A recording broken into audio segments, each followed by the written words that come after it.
patriotism, faith, national unity, education, fiscal responsibility, civility, the values that define America. Fascinating stories and talks from America-loving patriots dedicated to preserving freedom, opportunity, and justice. Welcome to the Friends and Fellow Citizens podcast.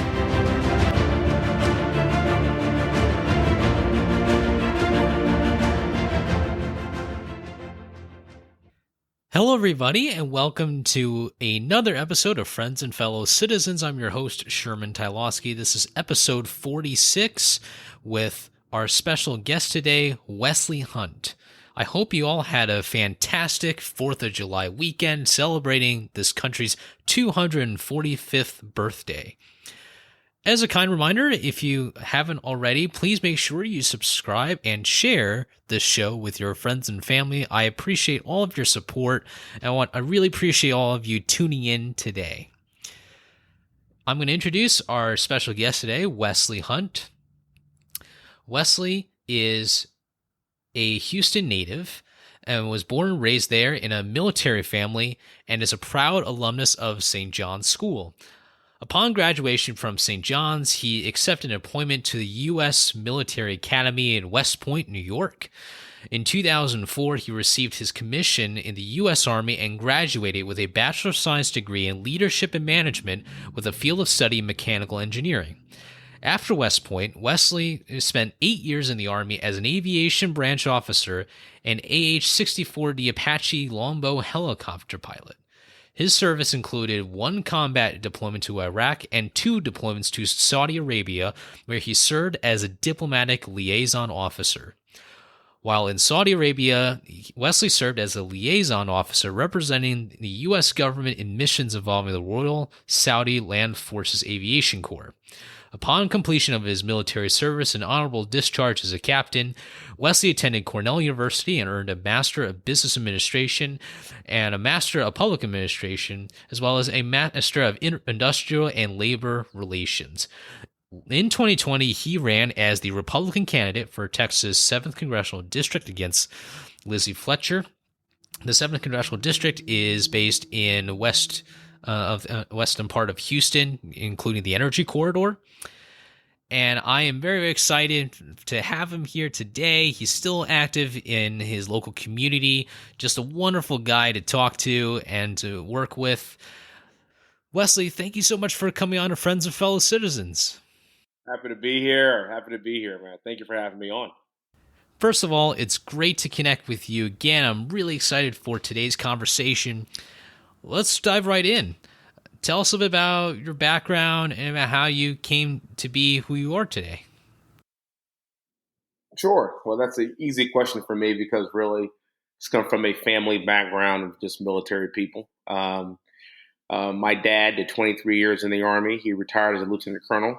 My sister, who was 10 years older than me, went to West Point in our family first, and she went on to do 23 years of active duty as a military intelligence officer. I came after her. Also went to West Point, did 8 years active duty as an Apache helicopter pilot, most fun I ever had in my life. Basically, I peaked out at like 25 when I was flying combat missions in Baghdad. And it's just been downhill ever since. Nothing is that exhilarating. But I'm sure we'll talk a little bit more about that. I did 1 tour of duty, flew 55 combat air missions in Baghdad, and then did 2 tours of duty in Saudi Arabia, the diplomatic liaison officer. 8 years total, fascinating time, really one of the best times of my life because that's when I realized just how amazing this country really is. My brother, who was 10 months younger than me, who was also doing a podcast with me that we started, it's called In the Hunt. He is also a West Point graduate. He went on to do 5 years in the Navy, so he cross-commissioned from West Point into the Navy, which is a pretty rare thing. But pretty smart because he got to be stationed in San Diego, California, while I was stationed at Fort Hood, Texas. So we all know who won that battle right there. He's a good guy, best friend, and we've done a few endeavors together. So there's about 60 years worth of military service just in my immediate family. So when you ask how I got into this whole thing, I remember driving my sister up to West Point. I was about 7 years old. And so when you see West Point at 7, the cadets walking around, tanks, helicopters everywhere, you're like, Yeah, okay, sign me up. I was kind of brainwashed at like a young age. So I think that's how my brother and I got into it. But really, it's just an honor to serve this country. And I think part of the motivation for me to run for Congress and to continue to serve this country is because of the attitude that I have and what's in my DNA as a human being to find ways to serve this country. This is kind of what we do. It's kind of who we are. And I view Congress as just an extension of that. Wonderful, wonderful story. I remember you telling that story Yeah, to the campaign staff, you and heard that probably 15 times. How was it? it was great. I was counting. I was counting how many times he's going to finally get it right. Today was the day. That's fantastic. I mean, you mentioned the Apache helicopters, you mentioned the 60 years. I mean, that's just incredible. And I want to ask you just kind of on the public service side, because, on this show, we talk a lot about what public service means and how people can get into that, because sometimes at least from my perspective, it feels like you kind of need to have that like bug within you, like the innate public service nature. What is your perspective on how public service has become such a big part of your life, and why you've decided to really serve in a different capacity in this case? Yeah. Yeah. So, when you finish West Point, you have a 5-year military commitment that's mandatory. So, West Point is monetarily free, but you do have to serve after that. And then, if you're a pilot like me, you incur an additional 2 years. And then I did one more year after that commitment. So, 8 years total. And I realized that I wasn't going to spend the rest of my life in the military. So, I went on to, go to grad school, do that kind of stuff.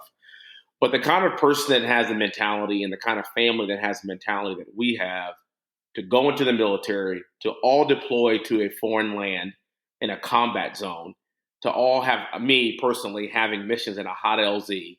These kinds of things, the person that chooses to go this route at 18 years old, it's just how we're built. It's how we're made. It's who we are. I'm not saying that you have to go be an Apache pilot to go figure out how to get into Congress, how to serve this country. Not what I'm saying at all. It takes all walks of life and all backgrounds and all people. But what I am saying is, I think we're a unique set of people that realize that sacrifice is how we get to the next generation in a positive way. And we've been doing this for generation after generation after generation. And I will also say that something that I carry with me every day is the fact that 14 of my West Point classmates are no longer with us. And I believe in bringing them up, and I believe in saying their names, and I believe in talking about them, because I believe that in this world and in this universe, you die twice. The first time you die physically, and the last time somebody mentions your name.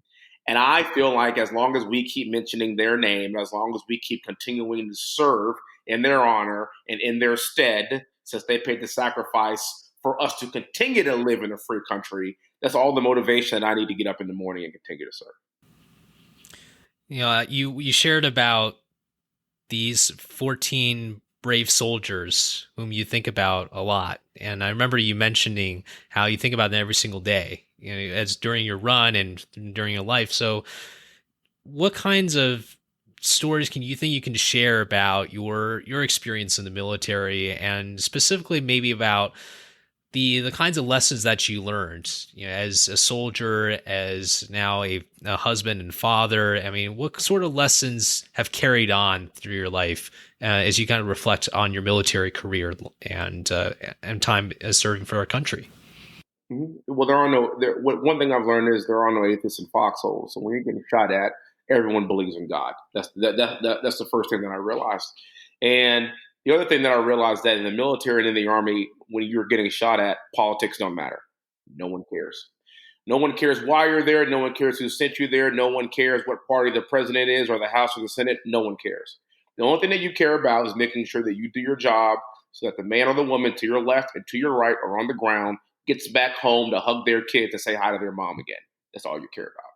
And so when you talk about a band of brothers and sisters, when you talk about that camaraderie and you talk about that group of people, it's a very unique place and a very unique organization within our country, to where people from all walks of life, from all over the country, different backgrounds, different socioeconomic backgrounds, different levels of education, different ranks. We have one purpose and one purpose only, and that's to do what our country asks us to do and to defend this country against all enemies, both foreign and domestic. And based on what that interpretation is of our government, we are the instrument to do that.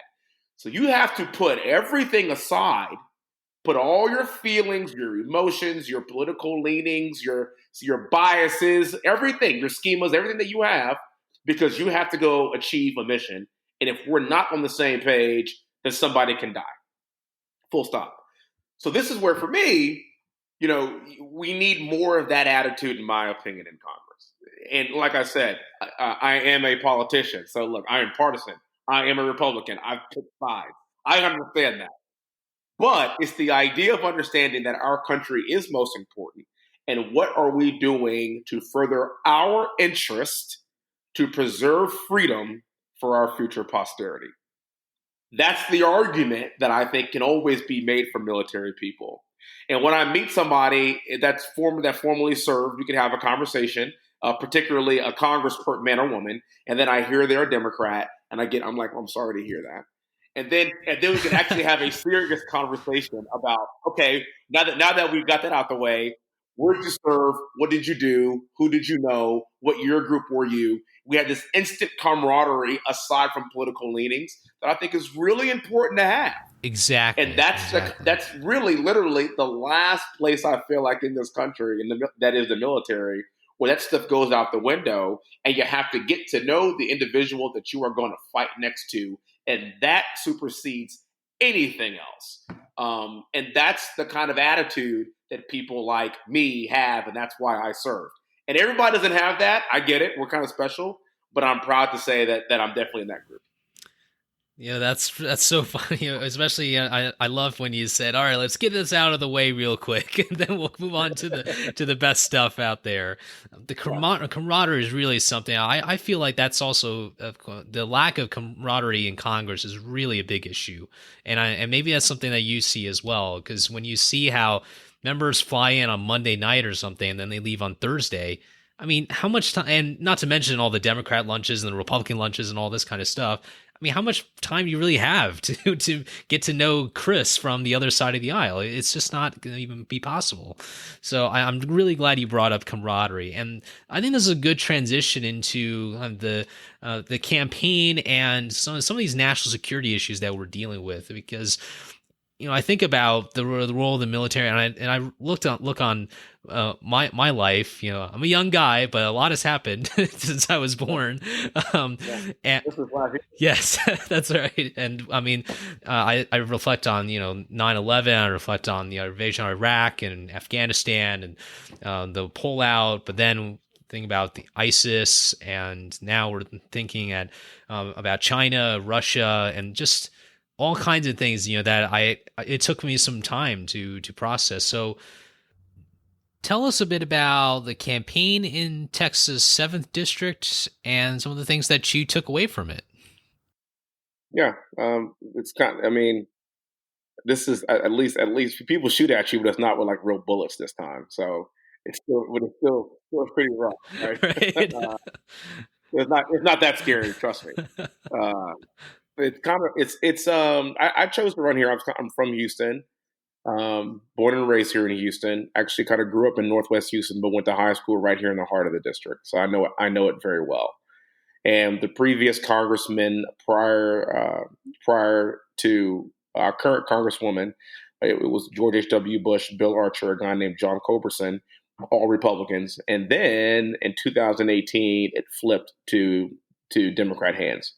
And as you just put it, this is the energy corridor, the energy capital of the world, energy jobs. And look, I'm all about sustainability. I'm all about reducing the globe's carbon footprint, but you're really not going to get there without us under any capacity. I mean, everything that we use, everything that we transport, everything that we transfer, everything us talking, the microphone that you're speaking into, that's fossil fuels. The computer that I'm speaking on, that's fossil fuels, or a byproduct of the planes that we fly on. The helicopter that I flew in Baghdad. I'm sorry, but there's no solar version of the Apache yet. There's not going to be one for the foreseeable future. And so these are the kinds of things that I feel like, you have one side that literally is trying to kill the oil and gas industry without understanding the concepts and the bridges that it's going to take for us to get to a sustainable, abundant fuel source for the entire world, not just the United States. And I think there's just one side that's trying to kill our industry and one side that wasn't, which really got me in immediately once I saw that this district had gone into Democrat hands. And I was under the impression that with hard work, determination, the right candidate, the right place at the right time, we have an opportunity here to get this district back. Now, as you know, we came up a little bit short, but that's okay because that's one thing that I learned at West Point a long time ago. You don't always get what you want. You don't always win the first time, but you also never quit. There's a special operations helicopter unit, and we call them the Night Stalkers, and their motto is "Night Stalkers don't quit." And I keep that with me for the rest of my life. And even though I was never a Night Stalker, I have a lot of friends who were, and one passed away. And Night Stalkers don't quit is actually on his headstone. Right? It's just in Arlington, so I mean you could see it. Night Stalkers don't quit. So when I think about that, that's why I'm running again. All right, so this time we're learn a few things. We're going to learn from some past mistakes. In Texas, we're getting 2 new congressional districts, and we are redistricting every seat in the state. And I think we'll be able to find a place to land that's going to be favorable to our terms. But running for Congress every day, it's a job. It's a lot of phone calls. It's a lot of door knocking. It's a lot of communicating. It's a lot of meetings, a lot of dinners, a lot of lunches. And I found it to be one of the most gratifying things I've ever done in my entire life because there's nothing you should be tired of than to walk into a room full of people who are there to support you because they think that you're the person that's going to lead them for the future and not just them because a lot of them are older, but their children and their grandchildren. They are trusting the future of their posterity in your hands. And so that's why running for Congress for me was really a gratifying experience. It was hard work. It was a really tough loss. I don't lose much. So this was really a real kick in the butt for me. But I learned a lot. I made a lot of headway, and I've learned from those mistakes. I've learned from the past 2 years and my last experience. And I tell you what, it's made me a better person today. Well, it's a really wonderful sharing that you provided for myself and for the audience. And I have a question about this aspect of learning from one's experiences, because that's a central part of what you said. It seems nowadays, a lot of people, when things don't go their way, they just complain. And that's a big problem because it doesn't really help anybody, does it? So in your capacity running for Congress, how important was it to making a two-way street between yourself and the voters in terms of listening to what they're saying about the concerns in the district and also being able to share about your vision for how that congressional district could be better? Yeah, well, that's why God gave you 2 eyes, 2 ears, 2 nostrils, and 1 mouth. You're supposed to use everything twice as much as you talk. And that's why it's really important to keep in mind that even as a politician, we always want to talk and tell people what you want to do and how you want to change things. But really, you should be listening twice as much. And I tell you what, these people are going to tell you all about it. And so you have a choice. Either you're going to get combative about it and get upset, or you're going to listen. And the one thing that I've realized is that you're not going to always agree, but you got to listen because you might learn something. Now, I have a pretty good idea on what my platform looks like. I have a pretty good idea on what my vision for the country is, what my vision for the district is. But it's my job to convince 50.01% of the population in this district that I'm your guy. Now, last time we came up a little bit short of that number. Literally, if 49.99999% of the people don't vote for you, you win. So you have to be very comfortable with understanding that this is not a popularity contest. Half the people are not going to like you. If you are successful, really wildly successful, 40% of the people are not going to vote for you. So coming up for somebody, and in our society where we want everyone to like us, we want everybody to like us so much that we surround ourselves with people that think like us, because God forbid we surround ourselves with somebody that doesn't like us or doesn't agree with us. So you have to have some thick skin. You have to listen a lot, but also, most importantly, don't ever give up your values. Listen, understand, seek to understand, but don't forget who you are. Don't forget what you stand for, and don't forget what you plan on representing for the group of people that are going to vote for you to go represent them in Washington. On the campaign trail, there's so many people involved in just running a campaign. The top staffers, the field representatives, communications, press, interns, you name it. A lot of people are involved in this operation. What have you learned from the staff on your campaign? How valuable are they to the overall democratic process that we have here in our nation? I wish everyone would understand more about how politics works in general and about how campaigns work in general. Because I realized that even I was quite ignorant to it until I got involved in it, saw the layers, saw the steps. And the reason why I wish, and hopefully I can do this as well, to just keep people more informed, and hopefully this podcast does this too. And that is, see, everyone sees the principal. They see the congressman or woman. They see the person that's actually running. They see the actual candidate. And then people think, well, if I can't be the candidate, then I don't want to do anything at all. And what people don't realize is that there is a place for somebody in a camp for everybody in a campaign. If you're a good writer, we need you. If you like to walk and knock on doors and talk to people, we need you. If you're a social media person, we need you. If you're behind the doors, the behind the scenes kind of guy or kind of gal, we need you. And if people were informed as to how many layers and how many jobs there were available in a campaign, then we would have more people involved in a civic process. People immediately give up and they're like, well, I'll never run for Congress. Great. I guarantee you could find a spot using your skill set on a campaign to help a cause and help somebody win. And so for me, it was literally piecing together a team. It's like getting on a plane and taking off and then somehow figuring out how to put the landing gear together to land it later. Because I didn't really necessarily know what the ins and outs were. And I find it really funny that I get calls almost every other day for people that want to run for office, and they say, "Well, how'd you do it? Well, what'd you do?" And part of me is just like, I can't. You got to go do it. I don't know. You just have to go do it. You know. But now you figure out the parts of it. You figure out the fundraising. You figure out the volunteer part. You figure out the door knocking piece and the outreach and the social media piece and the earned media piece and telling your story in an efficient and captivating way, and then how you can relate that to other people. You have to learn all this stuff kind of on the fly. But once you get it down, as we had it down toward the end, we're a pretty well-oiled machine. My argument here is this for anybody that's watching, and that's make sure that don't give up because there's just this one thing that you think you can do for the campaign, but since you can't do it, there's nothing that your skill set is right for. Trust me.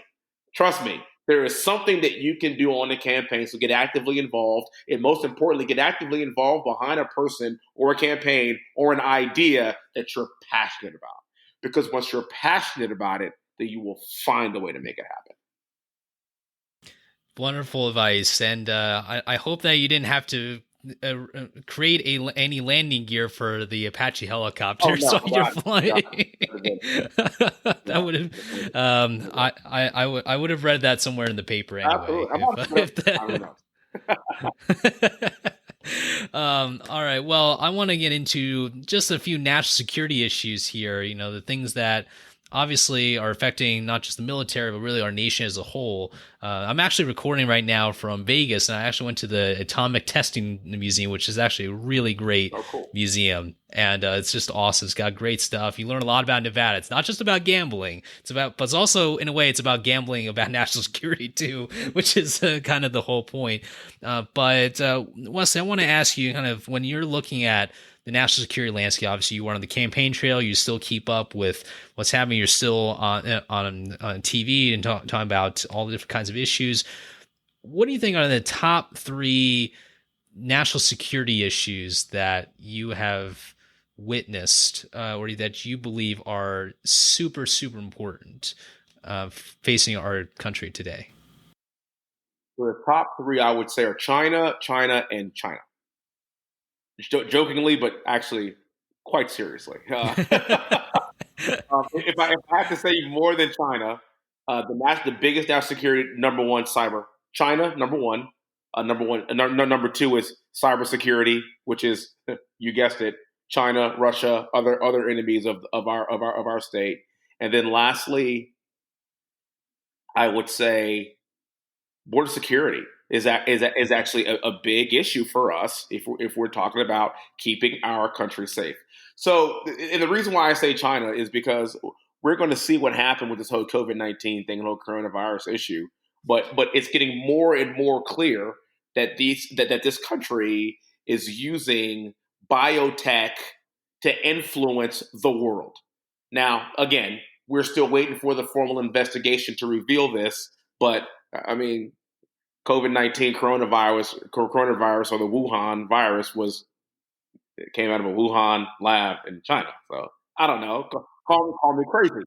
So if we're talking about just what that virus did, not just to the to the U.S. but to the entire world, this is an issue. The other thing is cybersecurity, as I brought up, cybersecurity, and also the stealing of our intellectual property. The biggest culprit, amongst many, but the biggest culprit there is also China. When I talk about the border, securing the border has way more to do than just how do we build a wall and Mexico pay for it and keep people from the south of the border from coming into our country.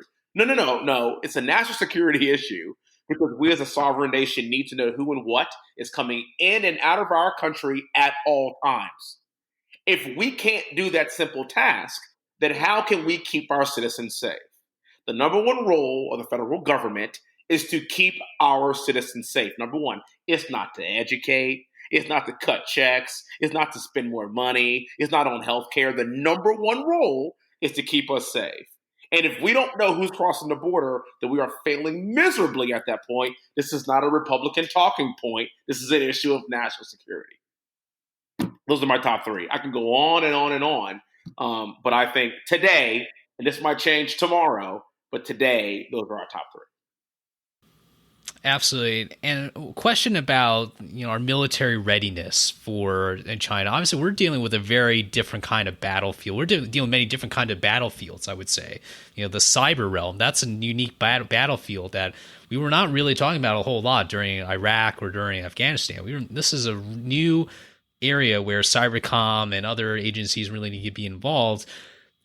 What kind of roles do you see the U.S. military playing when it comes to countering the PLA's military? Because we're seeing, I saw a staggering stat where the Chinese Navy, they don't have the kinds of ships that we do, but we're outnumbered, right? But we're outnumbered on terms of numbers of ships. Right. So, what kind of roles do you see the military play, as we kind of head into this decade and into a new kind of some new territory when it comes to dealing with China on these national security issues? I actually don't see it. I don't see us getting involved in kinetic operations with China. I think that's a bit of a stretch. This is an international world. This is international commerce. Us getting in a war with China would be mutually assured destruction for the entire world at the end of the day. I don't think that's what we have to worry about. What we do have to worry about, however, is making sure that we stay on the tip of the spear in terms of technological advances when it comes to our aircraft, to our Navy, to our training across the board, because that's what serves as the biggest deterrent. Okay, whoever has the biggest stick, whoever has the biggest hammer, that's the deterrent. And so, as long as we stay on the cutting edge of that, I think we're going to be fine. We are the best trained. We spend the most on defense, more than the next 7 countries combined. I think we got that covered. And by the way, that doesn't bother me. I like that because, again, that means we're staying ahead of the curve from a military and tactical standpoint, and we are the pinnacle of the world there. That's how we stay there. I'm sorry, people don't want to hear this, but we are the big dog on the food chain because we have the biggest guns and we have the most of them.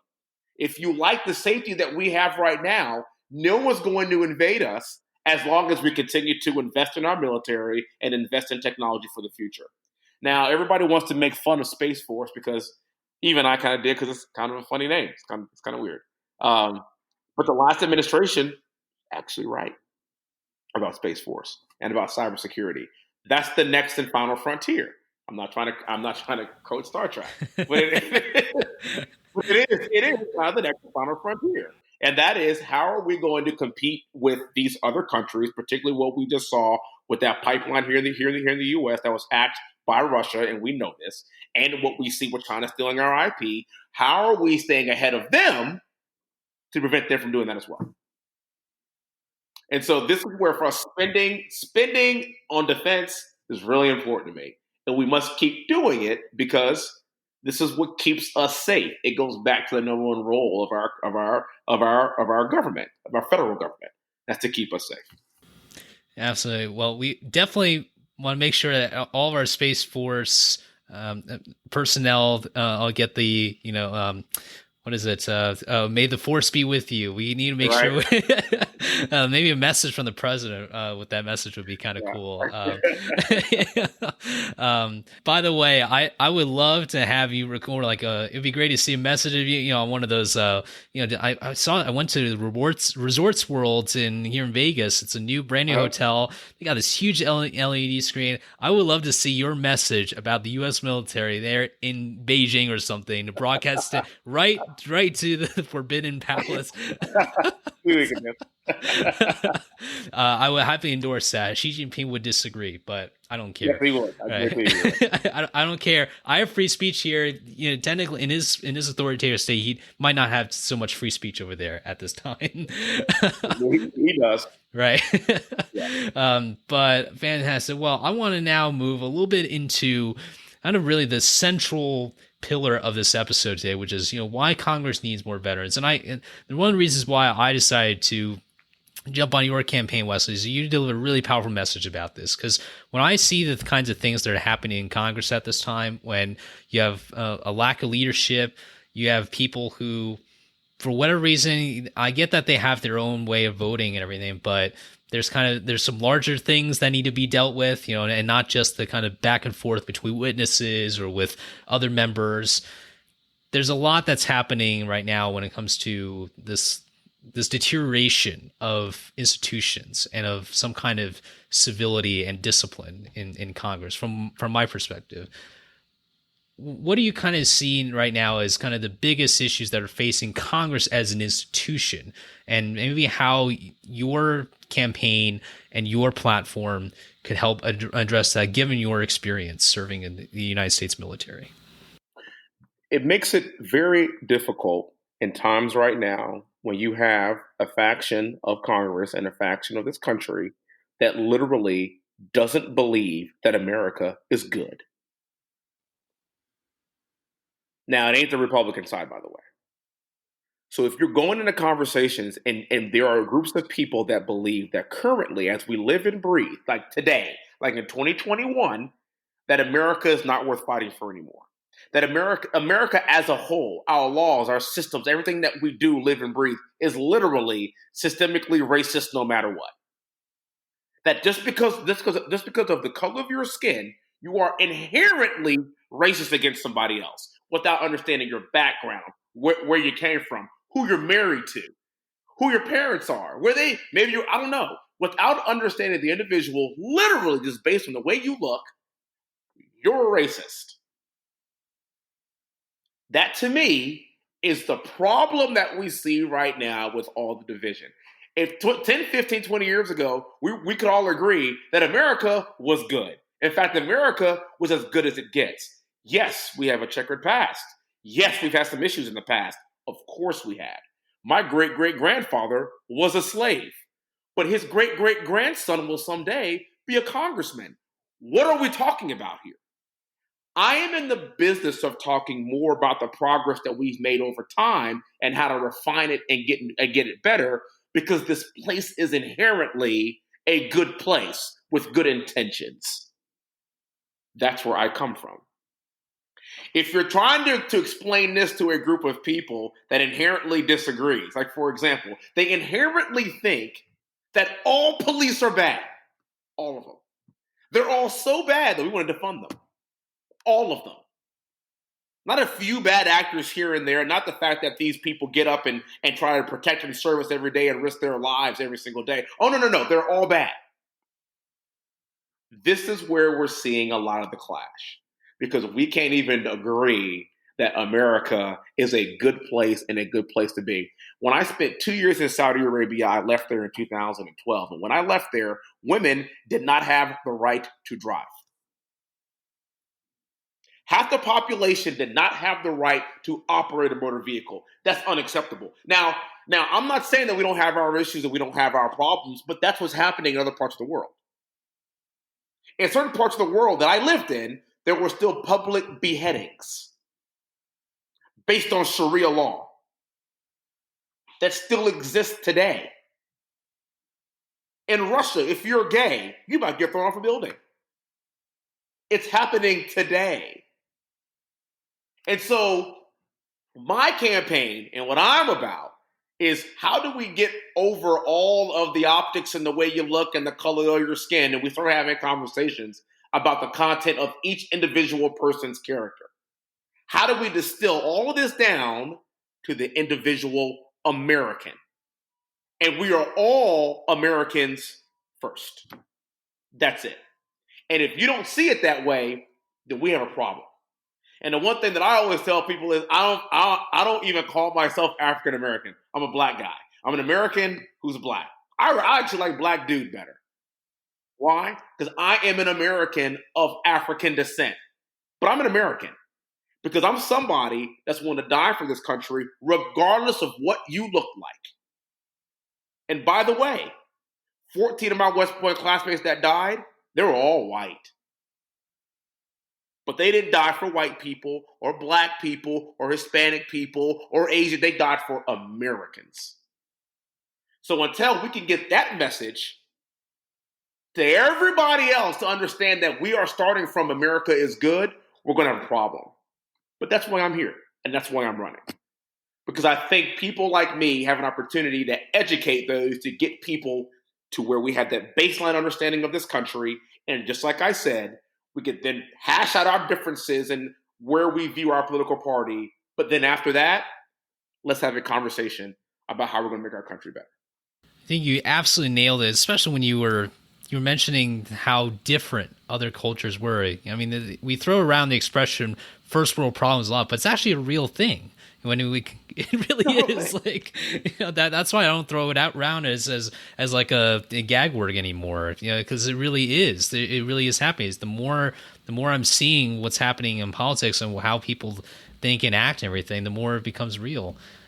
We have people right now willing to sacrifice their lives to get into this country south of the border. They're literally sacrificing their lives. They're literally throwing children over walls to get into this country.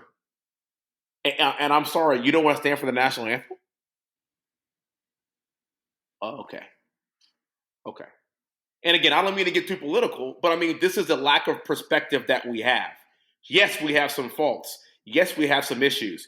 Do you understand that 99% of the world want nothing more than to be an American? We want to talk about privilege? That's your privilege. You were born here. Now figure the rest out. That's my take on it. We both won a lottery when we were both born, Wesley. That's right. Right here in this country. On the Great Seal of the United States, there's an eagle with arrows and an olive branch. We're fighting for peace, but we are ready to defend freedom and prosperity when we need to.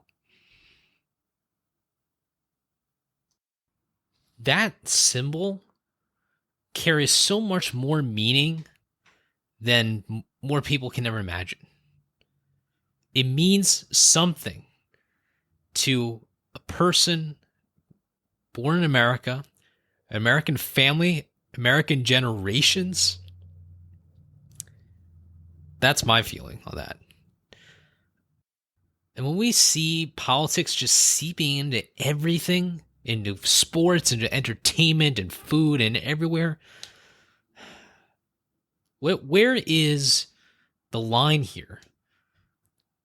Where do we draw the line between civil discourse in places and times when we should be having these conversations, and insanity. I mean, it's just insane how there's people who want to put politics everywhere, and yet we can't even agree as much anymore about how inherently green America is. Wesley, what are your thoughts about these kinds of issues and the politicization that's just seeping in, infecting everything that makes up American culture and American life? Yeah. So that eagle, that eagle, I believe is, if I'm not mistaken, I believe it's 13 arrows, right? Yes, that's 13 correct. arrows in an olive branch. 13 arrows represent 13 original colonies. The olive branch is the idea of I basically will always strive for peace, but always be prepared for war. Right, like that's kind of the whole point of this country. And then I believe the banner above it, the banner above the eagle is e pluribus unum, of many one. Again, I'm an American first. There's 50 states. We have 13 original colonies. I mean, but guess what? Of all this, of all the races, colors, creeds, religious background, there's only one America. Only place in the world, by the way, that's like this. Only place in the world. So that's what that eagle means to me. That's what those arrows. That's what the olive branch means to me. And that's we should always seek to find peace amongst our fellow citizens. But those arrows are for the enemies. And by the way, if you're an American, you're not the enemy. So stop trying to make other Americans the enemy. Just because somebody disagrees with you politically, that does not make them the enemy. We're all Americans first. See, we're forgetting this. And we need to have subtle reminders as to why we are like this and how we got here and how we need to continue to teach this to the next generation, because that's how we've made so much progress in such a short period of time. And so that eagle, the olive branch, and those arrows, that's the very foundation of this country. There's no other country like it. Amen. Well, I want to now going to delve into one final question, and you mentioned all these kind of things. You mentioned about being out of many one, not one out of many. You know, right? Exactly. Um, and as we kind of think about the kind of most important issues, it's kind of a two-part question. But number one is, what are a couple of the most important issues do you think are facing American veterans nowadays that we have not addressed or we haven't addressed enough? And number two, how do we get more veterans? For any veterans who are interested in running for office, how do we encourage them and have people support them in their run for Congress? Yeah, the biggest issue that's facing us right now is suicide prevention. I think. I mean, we're losing so many veterans per day because of suicide and because of mental health. I mean, we send our daughters and sons across the pond to go do our country's biddings. We got to take care of them in the long run. So there's lots of organizations out there. There's one that I actually just participated with. It's called Creativets, Creativets. What they do is they allow veterans to write songs with country singers. It's kind of a cathartic kind of mental health type way to heal through music. And I had the awesome honor 2 weeks ago to write a song with Randy Rogers down here in Texas. It was actually pretty cool. But stuff like that to help out the mental health of our veterans, or what we need. And by the way, we don't need to do it through the government. We need to work with the private sector to get it done. Private public partnerships. If the government's doing something solely and holistically, it's going to be a mess. It's going to be bureaucratic. It's not going to be efficient, and people aren't motivated by the same reasons. We have got to get the private sector involved in solving these issues with our veterans. The example that I always give is SpaceX. Look, NASA was great, but NASA was cumbersome. It was onerous. It was redundant. We spent a lot of money, and the next thing you know, within the next 5 years, we're going to be on Mars because of Elon Musk. Well, go figure. It's about how can we empower the private sector to help out the public sector. It's the marrying of the two, not big government. It's empowering the private sector. That's why America is so amazing. The government just doesn't swoop in and take care of everything and take a hold of everything and all of our resources and all of our intellectual property. We work with the private sector to innovate. Let's keep doing that. I don't want to stop doing that. How can we encourage veterans to run for office? Let me tell you, a big part of the reason why I'm here is because of Dan Crenshaw. I have gotten countless phone calls and countless emails from people that have seen me on Fox, seen me run. They reach out to me on LinkedIn. They're like, how can I get involved? How can I run? Like once every 2 or 3 days, I get a call or an email from somebody saying, I'm interested in running for something. How can I do it? All the time. And so that's kind of the remedy is 1 begats 2, 2 begats 4, 4 begats 8, 8, 16, and then 32 and so on, 64 and so forth and so forth. Okay. And once we start to duplicate that and we have examples of what veterans can do when they get up there and lead as we led in combat, people are going to just jump on board with that. And so leaders lead from the front. So like, for example, if you're put in charge of, I don't know, the border wall or the border security, and you don't show up. I'm just throwing it out there. I'm not picking on anybody in particular, but like, you're put in charge of something, you go be an example, you go be in charge of it. That's the military mentality. I think the example that people like Dan, myself, August Pfluger down here in Texas, and many other veterans across the board, Adam Kinzinger, a bunch of guys, we see these men and women get into the fray, and then others say, well, I can do that too. Dan Crenshaw ran in the district just north of me 2 years before I ran, and he was inspirational. And I was like, okay, how can I think he needs some help. And he was a key factor in me getting into the fray. That's how we do it. Fantastic. I want to add, I think the other thing that we can other way we can add to encourage more veterans is to make that incredible ad that you Dan Crenshaw and Wesley, I'm not gonna let you get away with it this time. I'm gonna include the video in the description because I loved it. I loved that ad that you made with Dan and with some other candidates too.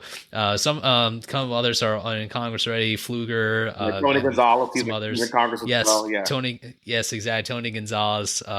But it works. It works in my view. I think everyone would love to see Dan Crenshaw jumping out of an airplane and Wesley in a plane, and that I believe there was a fire explosion behind, right, when you guys were walking. Oh yeah, of course. Oh my god! You have to walk away with stuff blowing up behind you. That's kind of.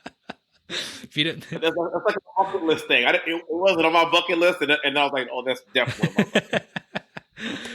Leslie, as we approach the end of our time on this episode, I like to do a couple of things. First of all, is as you might know, our podcast, Friends and Fellow Citizens, has 6 major pillars, and there's a kind of the 6 values that I got from the Washington's Farewell Address 1796, which is really very much an undervalued document, and it was a message for the American people, not just for folks in 1796, but for folks in 2021, obviously. And we're looking at values of patriotism, faith, national unity, education, fiscal responsibility, and civility. Which of these values do you think, even one of them is fine, or multiple ones if you like, which of these do you think are most pertinent to today's conversation and some of the things that you've talked about today? We had a woman today qualified. She placed 3rd, I believe it was, in hammer throw in the Olympic trials. And the national anthem plays, she turned around and didn't place her hand over her heart. And then there were the first and second place woman did. Then she just kind of walked away. I'm clearly going with patriotism here. Again, no matter what's going on in this country, no matter what our ills are, no matter what we have to work on, and God knows there are plenty because we are cursed with being human, it is a part of the human condition. We are inherently flawed. If we can't agree that the principles of this country are good and aren't worth standing for side by side with our brothers and sisters, regardless of what we look like, and if we can't work on these imperfections together, then there is no point in having a country. Patriotism is what got us here. Patriotism is what will rule the day later. In fact, I would argue without patriotism, none of your other pillars can even exist because the country will fall apart if we don't believe in unity, if we don't believe in patriotism. My favorite holiday is coming up. Look, I don't even celebrate my birthday. I don't really care. The 4th of July is hands down my favorite holiday. And it's like not even close. My wife thinks it's hilarious. She's like, dude, you don't care about it. Jesus' birthday, 4th of July, Memorial Day. Other than that, I don't really know, whatever. I don't really care. Doesn't really matter. And that's the case for me because people die for our freedom. All kinds of people die for our freedom. We need to honor those people with patriotism. Put your little petty feelings aside for like 1 minute, stand side by side with us in unity, and then when we do that, then we can accomplish anything. Then we can work together to fix our problems. And then we can all be on the same page if we come from the understanding that we are all Americans first. Absolutely. Well, since this episode is being released the day after the 4th of July, already I think audience members are going to be wondering what Wesley did on the 4th of July. Oh, yeah. So what are your favorite ways to celebrate America? And as a bonus, because, I mean, Leslie, you brought up 4th of July. I know it's getting released the day after. You know, I wish 4th of July was on that Monday. Next year, well, I believe it will be on the Monday. But who is your favorite founding father? I don't know if anyone's ever asked you on this on your campaign or maybe any time. But just number one, what's your favorite tradition? Thomas Jefferson. Easy. That's an easy one for me. And then I would say on 4th of July, family and I, for the last couple of years, we have dinner with some friends, watch fireworks right here in Houston, and I may or may not consume a few adult beverages throughout the day. maybe one or two too many. I don't know. And we just kind of have a celebration. We grill out. We basically play patriotic music all day. The last couple of years, I was actually in a parade in the Memorial Villages. So I love that. You know how I feel about that. I love that kind of stuff. I have a Ford F-250. Wife and I get some lawn chairs, put them in the back of the truck. Somebody else drives us through a parade. I mean, that's winning for me 100% of the time. Duh. Right. But it's just relaxing and just taking time to remember that on this day, this was the birth of the greatest nation to ever exist, and it still is that way. Amen. Well, Wesley, I want to thank you so much for coming on to Friends and Fellow Citizens. You've been a fantastic guest. You've offered so many amazing insights into the things that I think I fear that America's losing. You know, you mentioned patriotism. I mean, what a relevant topic it is, especially around the 4th of July. But not just the 4th of July. I hope that every single day. I mean, let's keep 4th of July as a unique day, right? But every single day should be a day of patriotism because this country is asking us. You know, it goes without saying. I mean, JFK said it first, but there's too much of the asking what our country can do for us, and not enough of asking what we can do for our country. And his words still resonate. And I really, really appreciate you, Wesley, for coming on and for sharing your amazing experiences. And as I said, it's so great to connect again after our campaign. And I will definitely be tracking you. I've followed you on Instagram, so hint, hint. But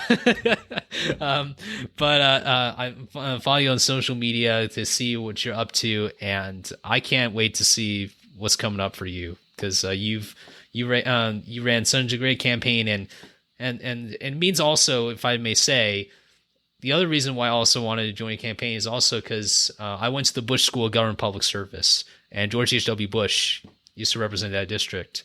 So when I saw that your campaign and the kinds of things that you're standing for, the values that you stand for, I was like, this is the man. Out of all the candidates, the thousands of candidates that are running in all different parts of this nation, I wanted to be part of your campaign. Bush School? Yes. Yeah, Yes. he's a dear friend of mine. Really? Wow. I So consider him to be a friend. I really do. he honestly represented, and I was there at his funeral in College Station. It was a beautiful ceremony, and it's very A&M like when he plays the Aggie War Hymn. Let me tell you, it's one of the best song. It is one of the I best bet. song, greatest songs, military history, and all that. It's just the perfect rhythm, the perfect lyrics. And it's just a beautiful ceremony. So I just want to bring that up because when I think about a campaign, I also think about President Bush a lot. But once again, thank you again. And last question: how can people find you and track you on social media? And tell us also a little bit about your podcast. Your new, you got. I'm so glad you jumped into the podcast realm like myself, because this is an interesting space, as you probably can tell. Thank you very much. It's fun, yeah, wesleyfortexas.com. We all have Google. So Wesley Hunt Congress. And I tell you what, there's a lot.